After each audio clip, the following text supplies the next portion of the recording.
Inflação, um termo que todo mundo fala, muita gente comenta nos jornais, nos mercados, no Instagram, no YouTube, por aí vai. Mas de fato, o que é inflação e como ela influencia o nosso dia a dia? Seja desde o alimento que a gente coloca na nossa mesa, ou talvez do aluguel que você paga ou você recebe. Esse é o assunto do vídeo de hoje. Seja bem-vindo a mais um vídeo aqui no canal. Se você ainda não me conhece, meu nome é Ricardo Hoffman e meu objetivo aqui nesse canal do YouTube é justamente criar conteúdo para você se tornar um investidor inteligente. O investidor inteligente, eu costumo dizer que é aquela pessoa que não tem medo de investir, sabe escolher os próprios investimentos sem depender do gerente do banco ou do assessor lá da corretora. Isso eu digo que é um investidor inteligente. E o vídeo de hoje eu vou falar sobre inflação. O que é, como funciona e basicamente o porquê que a inflação impacta todos os dias o preço dos alimentos que nós colocamos na nossa mesa e também os aluguéis que nós pagamos ou eventualmente recebemos, tá? Então quando a gente começa aqui a falar sobre o assunto, eu quero separar em três partes. Primeiro, o conceito de inflação e como que você entende isso na prática. Segundo, eu quero falar sobre dois indicadores, né? Segundo e terceiro, que é o indicador do IPCA e o indicador do IGPM, o que eles são e de fato como eu entendo que eles impactam a minha vida, o que eu devo saber em relação a isso, tá? E no final eu quero dar uma dica extremamente importante ainda para quem paga aluguel ou eventualmente recebe aluguel, assim como quem está pensando em financiar ou não financiar o imóvel, qual que é a minha opinião em relação a isso. Então a gente começa falando aqui por o conceito geral de inflação. Conceito geral de inflação nada mais nada menos do que aumento generalizado dos preços. Então quando a gente ouve assim, a inflação dos últimos 12 meses ou do último ano foi de 10%. Em teoria, significa que os preços de tudo subiram em média 10%. Só que a inflação, anota isso que é muito importante, a inflação de uma pessoa ou de um grupo de pessoas, na grande maioria das vezes, vai ser diferente do que a inflação de outra pessoa ou do que outro grupo de pessoas. E quando eu falo grupo de pessoas, eu separo, por exemplo, esses grupos para entendimento por nível de renda, tá? Então vamos lá.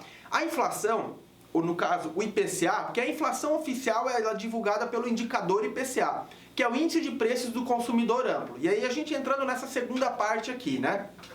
O IPCA, ele é formado por praticamente mais de 400 itens numa cesta. Esses itens, eles englobam o preço das coisas. Por exemplo, o preço da passagem do ônibus, o preço do Uber, o preço da passagem de avião, o preço do tomate, do arroz, o preço de um chinelo, de uma camisa, de um boné. São mais de 400 itens que são levados em consideração, o quanto que ele variou de preço de um mês para o outro e a média de todos esses itens é que formam um indicador oficial de inflação. No entanto, esses itens, esses 400 itens, eles são divididos basicamente em 9 grupos. 9 grupos, sendo que o principal grupo, esse daqui do canto aqui, o primeiro, é o grupo de alimentação e bebidas. Só que a alimentação e bebidas, ele representa mais ou menos 21% do total. Ou seja, por mais que nós brasileiros estamos sentindo nesse momento uma alta forte da inflação, basicamente porque a gente percebe que no mercado o que envolve alimentação e bebida subiu muito, né? Então a gente acaba entendendo que a inflação está forte, mas o indicador oficial está em 4,52%, ou melhor dizendo, ele fechou em 2020 4,5%. Mas a gente sabe que a alta dos alimentos, das bebidas no mercado foi acima de 4,5%. Exatamente, foi mais ou menos, em média, no Brasil todo, 14%. É isso que refletiu. Então o que acontece? Por que eu falei antes que tem grupos que sentem mais a inflação e tem grupos que sentem menos? Vamos supor aqui uma família, uma pessoa que ela tem um salário mínimo de renda, né? Ganha lá, arredondando, R$1.000 de renda. E uma outra pessoa que tem R$5.000 de renda. Ambas gastam todos os meses R$500 no mercado para comprar suas comidas, a sua alimentação, certo? Só que no primeiro exemplo, o mercado, os gastos com o mercado representam metade do salário dessa pessoa. E no segundo caso, os gastos com o mercado, que é o mesmo valor, representa somente 10%, porque aquela pessoa, por exemplo, tem R$5.000 de renda mensal. Então a inflação sentida pela classe mais pobre, que tem uma renda menor, acaba sendo muito maior a inflação, o peso na inflação, porque a fatia do salário dessas pessoas que são destinadas para alimentação e bebida é maior também, né? Comparado ao salário, entende? Por isso que a inflação ela acaba tendo diferentes sentimentos, diferentes reflexos nos grupos de renda. Uma pessoa que tem renda de, vamos supor aí, R$25.000 por mês, né? Ela não tá nem aí se o preço do tomate subiu, se o preço do feijão subiu, porque aquilo representa muito pouco do salário dela. Então a inflação muitas vezes para essa pessoa é totalmente diferente da inflação para essa primeira pessoa.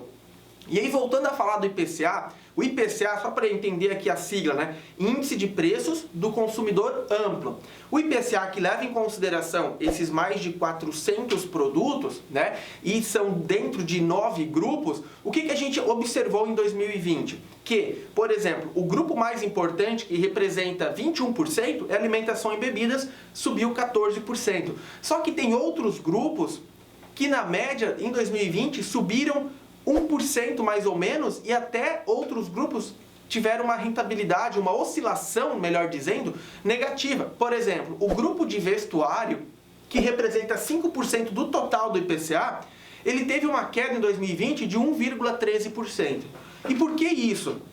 Porque, dado a pandemia, dado o home office, a necessidade por você comprar roupas novas foi inferior a outras necessidades, como por exemplo você comprar uma escrivania para colocar na sua casa, uma cadeira melhor para você poder fazer o home office. Então fez com que o vestuário caísse, puxando o indicador geral para baixo. Outro ponto, o setor de transportes, que representa 19%, praticamente o mesmo que o setor de alimentação e bebidas, subiu apenas 1% em 2020, levando fortemente o indicador geral para baixo também. Tá, Ricardo, mas se o indicador de transportes ele subiu somente 1%, mas eu percebi que o preço da passagem do ônibus aumentou.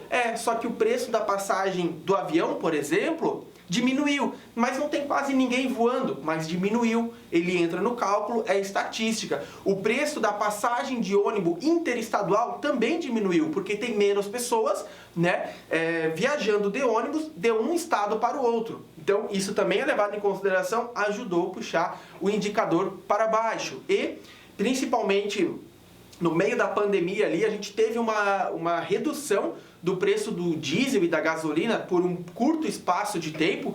Devia ter continuado assim mais baixo, mas foi só por um espaço de tempo. E isso também contribuiu para que o grupo de transportes tivesse um custo menor. Porque se você tem o preço do diesel ou da gasolina, que é um dos principais itens para você poder andar de carro, ou andar de caminhão, ou andar de ônibus, ele reduziu, então o custo total, o custo final para o consumidor, em teoria, ele também reduz. Então, finalizando a parte do IPCA, nós tivemos o quê? Uma inflação de 4,5% no total em 2020, porém sabemos que a inflação do setor, do grupo de bebidas e alimentos, foi de 14%. Então sim, quando a gente olha o mercado teve uma inflação maior, bem maior, aliás, 3 vezes mais do que o indicador oficial, mas o indicador oficial só não subiu porque vários outros itens baixaram, tiveram um resultado abaixo do indicador oficial. Ok, Ricardo, então eu entendi agora sobre o IPCA em relação a como ele impacta a minha vida, o meu dia a dia. E nos meus investimentos, como ele impacta? Principalmente o seguinte, se você tem investimentos conservadores e você vai fazer investimentos visando o longo prazo, liberdade financeira, aposentadoria, uma reserva que você pretende usar daqui a 10 anos, é extremamente importante que você faça investimentos que estejam atrelados à inflação. Porque se a inflação subir, a sua rentabilidade vai subir também e, consequentemente, o seu dinheiro não vai perder valor no tempo, que é o que é mais importante visando, né, um investimento de longo prazo, tá? Então, por exemplo, um CDB IPCA, o Tesouro IPCA, uma debênture IPCA, esses são tipos de investimentos, né, atrelados ao IPCA, ou seja, protegidos da inflação. E aí, entrando aqui agora na terceira parte aqui do nosso conteúdo, vamos falar sobre o IGPM, Índice Geral de Preços de Mercado. O IGPM basicamente é formado por 3 outros indicadores. E daí, não me interessa. O que me interessa e o que interessa saber sobre o IGPM é que o IGPM é o principal indicador de atualização dos contratos de locação, seja para você que talvez pague aluguel, ou seja para você que receba aluguel. Na grande maioria das vezes, o IGPM é o indicador oficial para atualizar esses contratos. E, presta atenção, em 2020, o indicador acumula uma alta de 23%. Basicamente, podemos entender o seguinte: se hoje faz um ano que eu fiz um contrato de locação e, eventualmente, um exemplo, eu pago R$1.000 por mês de aluguel e esse contrato é atualizado pelo IGPM, significa que a partir do mês que vem, o meu aluguel vai passar de R$1.000 para R$1.230, uma alta de 23%. Então, se você tem no seu contrato de locação, seja você que talvez pague ou você que receba aluguel, e lá consta na cláusula que o aluguel é reajustado pelo IGPM, já se prepara para 2 coisas. Se você é a pessoa que você está pagando aluguel, já se prepara para quando vencer um ano que tiver atualização no contrato, falar com o proprietário do imóvel ou falar com a imobiliária para você tentar resolver, tentar negociar para não ter toda essa atualização no seu contrato de aluguel. Como é que você faz isso? Você já se previne com uma possível negociação e, ao mesmo tempo, talvez é interessante você já saber o quanto esse impacto vai gerar no teu orçamento e, por terceiro, você entender, procurar outro imóvel para, se eventualmente não conseguir uma negociação ali, você ter uma carta na mão para dizer assim, ó, então, infelizmente eu vou ter que dar os 30 dias e sair do meu aluguel e ir para esse outro imóvel que eu já achei com preço menor equivalente a esse, ou se você manter um preço X, sei lá, de 1.000 para 1.200, atualiza só R$100, só R$50, eu continuo aqui, né? Se previne, já busca essas informações antes.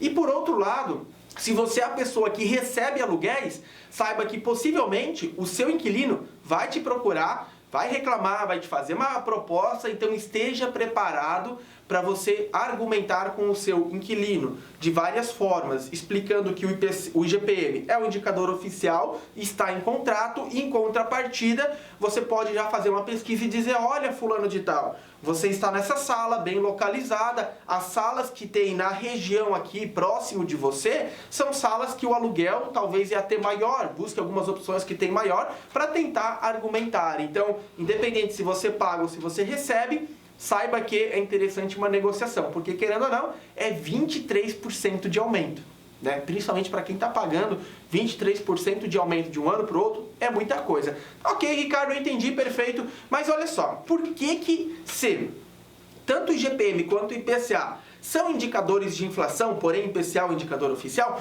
por que o IPCA está em 4,5% e o IGPM em 23%? O que aconteceu? Mais de 5, quase 6 vezes mais do que o outro. Por que explica essa diferença? Vamos lá. O IGPM ele é formado por 3 outros indicadores. O primeiro indicador, que é o IPA, Índice de Preços ao Produtor Amplo, ele leva em consideração principalmente qual foi a oscilação de preços para o produtor amplo. Quem é o produtor amplo? Aquele produtor do agronegócio e quem é, por exemplo, os industriais, a indústria. E por que subiu tanto nesse indicador? Porque o dólar praticamente dobrou de valor, né? E também outras coisas como o preço do plástico, o preço do ferro, o preço do alumínio, essas coisas que são matérias-primas para você produzir as coisas no Brasil, subiu também de coisa absurda. Então fez com que esse indicador, que representa mais da metade do IGPM, subisse muito e, consequentemente, subiu o IGPM também. O segundo indicador, que representa somente 30%, é o IPC, o Índice de Preços ao Consumidor. O primeiro é ao produtor e o segundo é ao consumidor. Então o IPC ele é muito parecido com o IPCA. porque ele praticamente leva as mesmas coisas em consideração. E por último, nós temos um indicador chamado INCC, Índice Nacional do Custo da Construção, ou Índice Nacional da Construção Civil, assim podemos entender, e que ele representa apenas 10% deste indicador, tá? Então, assim que ele é formado, por causa da alta do dólar, do ferro, do alumínio, do plástico, fez ele subir tanto. Esses foram os principais fatores. E o IGPM, saiba que ele é utilizado nos contratos de locação. E aí, uma opinião aqui, uma sugestão, né, uma reflexão em relação a você comprar ou não comprar um imóvel, tá? Primeiro de tudo, eu defendo que se você está decidido que você vai continuar morando em determinada cidade, é ali que você vai fazer a sua vida, e você está pensando em comprar um imóvel residencial, e esse imóvel ele tem um valor inferior a 300 mil reais, é seu imóvel de entrada mesmo, você não está buscando luxo, você não está buscando mordomia, você simplesmente está buscando um imóvel de acordo com o teu padrão de vida, e é um imóvel para moradia. Eu defendo por números que é muito mais viável você financiar esse imóvel do que você alugar um imóvel e tentar separar uma parte da diferença ali para você investir e futuramente você comprar esse imóvel à vista. E por que eu defendo isso? Por quê? Vamos lá aos dados. O IGPM, que é o índice que atualiza os contratos de locação, considerando uma média dos últimos 20 anos, ele deu um valor anual de 8,6%. O que isso significa? Significa que o seu aluguel, em média, baseado no histórico dos últimos 20 anos, todos os anos ele vai ser atualizado em 8,6%. 8,6%. Sabe qual é a taxa que você paga hoje para financiar um imóvel ao ano? Você paga aproximadamente uma taxa de 7%. Em teoria, comparando os últimos 20 anos, você vai ter uma atualização da parcela do seu aluguel maior, anualmente falando, do que a taxa que você vai pagar no seu financiamento imobiliário. Só que tem mais. Só por causa desse indicador já é vantagem você financiar. Certo? Porque a taxa do financiamento já é menor do que a taxa de atualização do aluguel. Segundo, considerando os últimos 10 anos, a média de valorização dos imóveis brasileiros foi de 9,4% ao ano. Significa então que o seu imóvel, se você comprou hoje, em média, ele vai valorizar algo próximo a 9,4% ao ano. Então, se você está pagando aluguel, saiba que você está pagando, em média, 8,6% ao ano de atualização e você está perdendo mais 9% ao ano de ganho no seu próprio imóvel. Então, você está saindo de zero de jogo com um gasto anual de 16%. Podemos entender, um prejuízo de 16%. Esse é o custo de você optar por ficar alugando um imóvel, guardar dinheiro para futuramente comprar ele à vista. Você vai alugar um imóvel hoje e você quer depois comprar esse imóvel à vista, o teu dinheiro ele tem que render no mínimo, tá? Ele vai ter que render no mínimo 9% ao ano só para compensar a valorização dos imóveis, porque o imóvel que você compra hoje por 100 mil reais, você não compra esse mesmo imóvel daqui a 10 anos. Faz um estudo aí com seus pais, com seu tio, com seus avós, pergunta ou busca essas informações aí onde você mora, o imóvel que você está hoje, quanto esse imóvel vale hoje? Ok, quanto que esse imóvel valia há 10 anos atrás, há 20 anos atrás?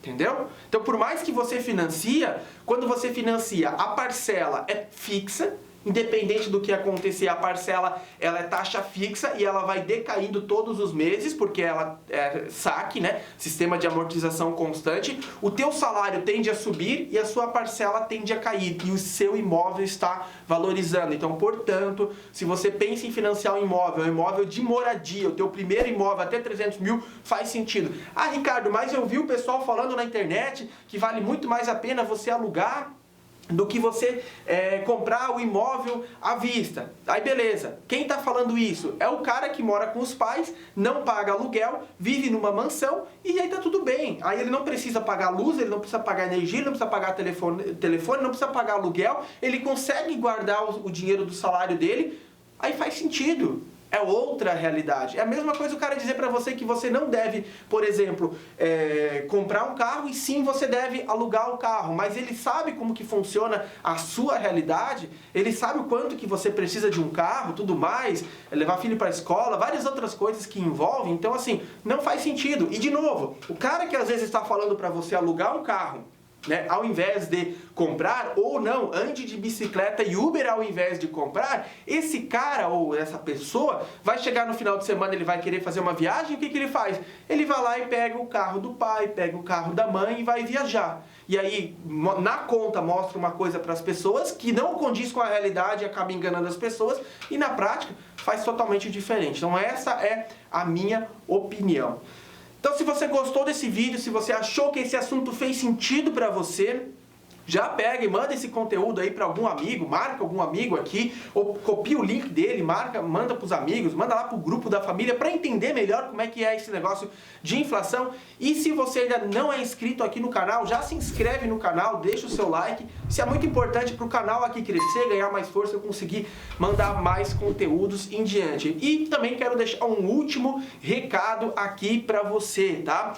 Do dia 22 a 28 de março, eu vou fazer a Jornada Investindo Inteligente. É uma semana de aulas basicamente para você aprender a investir de forma inteligente e segura, escolhendo investimentos mais rentáveis do que os bancos tradicionais. Esse é o grande objetivo dessa semana de aulas. E para você se inscrever, eu vou deixar o link aqui na descrição do vídeo em algum lugar. Aí você pode clicar lá, fazer sua inscrição. É um evento 100% online, é um evento gratuito para você aproveitar mais conteúdo de valor. Então é isso aí, te vejo no próximo conteúdo. Um forte abraço, até mais.